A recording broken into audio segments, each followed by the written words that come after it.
and welcome to Rolling with Two. I'm Will, and with me as always is the Mediterranean marketeer herself, Sarah. And today we're doing a two-player perspective and accessibility for Corinth. Sarah, tell us a bit about this game. All right, in Corinth, players draft dice and take actions in various parts of the market. You send your steward to the market, deliver goods to shops, and build buildings to secure your place as the savviest trader.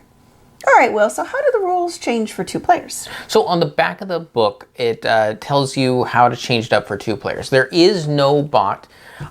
So even though we talk about a steward, it's not a bot character. It's something else you actually play on your board.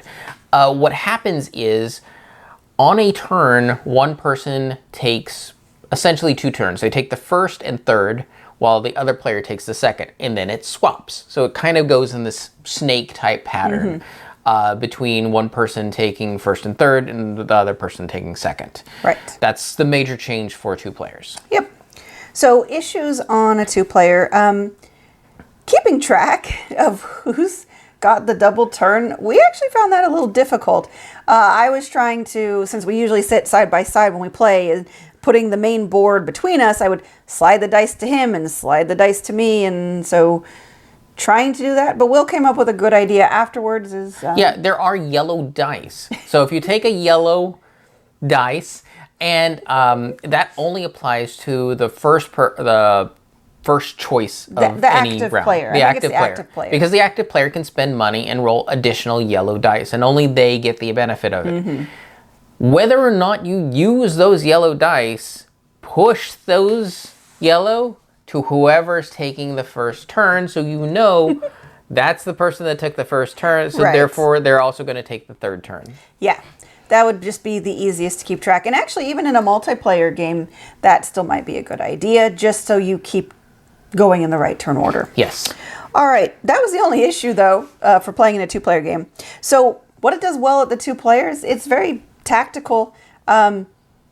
It's just a lot easier to get what you want because you're going back and forth rather than like, okay, I'm third person and I really want that, but there's two people before me, I probably won't get it, kind of thing. Yeah, we played this actually in a four-player game, and it was a big shock to us because in a two-player game, we did what we wanted to do. Yeah, pretty regularly. I mean, because not so much was taken off the board, but in a four-player game, you're the fourth person to make a choice, and you got garbage.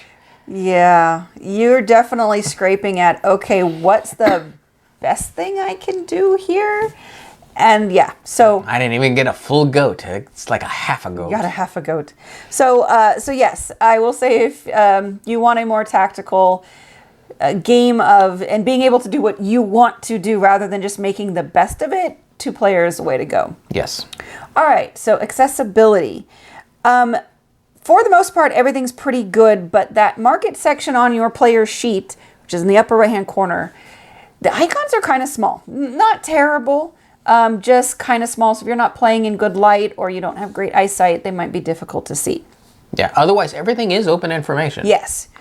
And all the sheets are the same. And all the sheets are the same. So if you're like, what's the icon in the upper right corner of the market, someone can tell you what that is. Yes.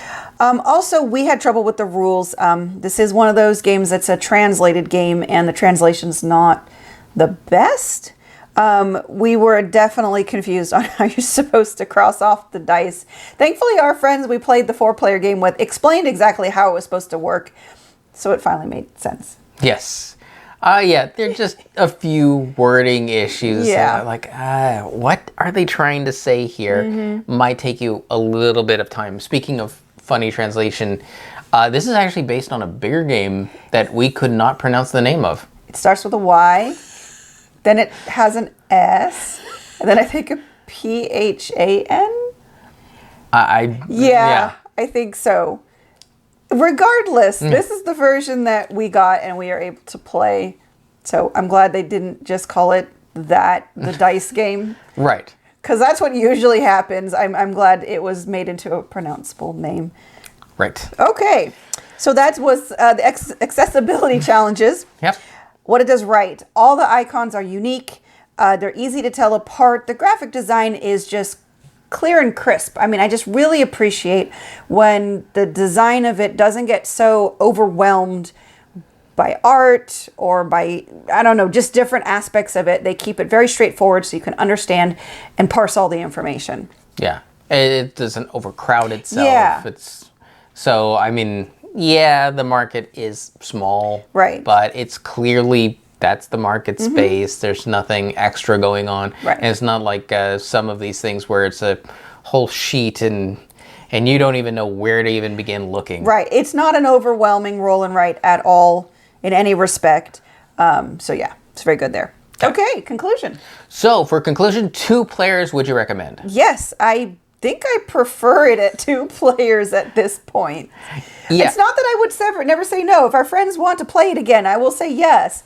It's just, this is definitely a game I'm going to be suggesting for Will and I. Yeah, same here. My preference is the 2-player count Yeah. because I liked feeling that, well, I wanted to do something and I could do it. Yes. And that really comes out with the 2-player game, less so in the higher player counts. Right, exactly. Accessibility. Yes, I mean, the only issue we found, or 2 issues, was the rules were slightly confusing and the market icons are small, but it's still not impossible to play. I think most people are going to be fine with it.